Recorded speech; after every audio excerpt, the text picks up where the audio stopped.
আজকে আজকে যে পরিস্থিতি হয়েছে ক্যাম্পাসে, অ্যাটলিস্ট আপনারা যদি কেউ দেখতেন, বিশ্বাস করেন আপনারা সারা জীবনের জন্য এই ছাত্রলীগ জিনিসটাকে যে কি পরিমাণ ঘৃণা করতেন বা ভয় পেতেন আপনারা জানেন না।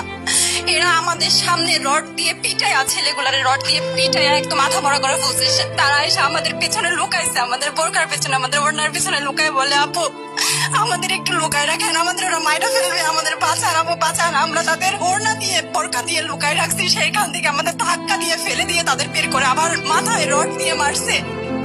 এমন অবস্থা। এবং তারা আমাদের ক্যাম্পাসের পরিচিত মুখ, আমরা চিনি তাদের, তারা এই অবস্থা করছে, রাস্তায় একদম শোয়াই ফেলছে। আমাদের হলের মেয়েদের বুকে বড় বড় যে আসতো ইটগুলো বুকে ফেঁকে দিচ্ছে, মানে একদম পুরো বুকে লাগছে, এরকম জামা কাপড় ছিঁড়ে ফেলছে, এত বাজে অবস্থা।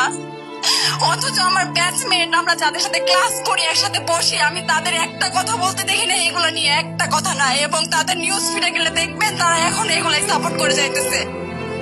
কিচ্ছু বলার নাই। আমি কেমনে চাই এই মানুষগুলোর সাথে এত বছর ক্লাস করছি, বা আমি আরো 6টা মাস কিভাবে ক্লাস করবো আমি জানি না, আমি সত্যি জানি না।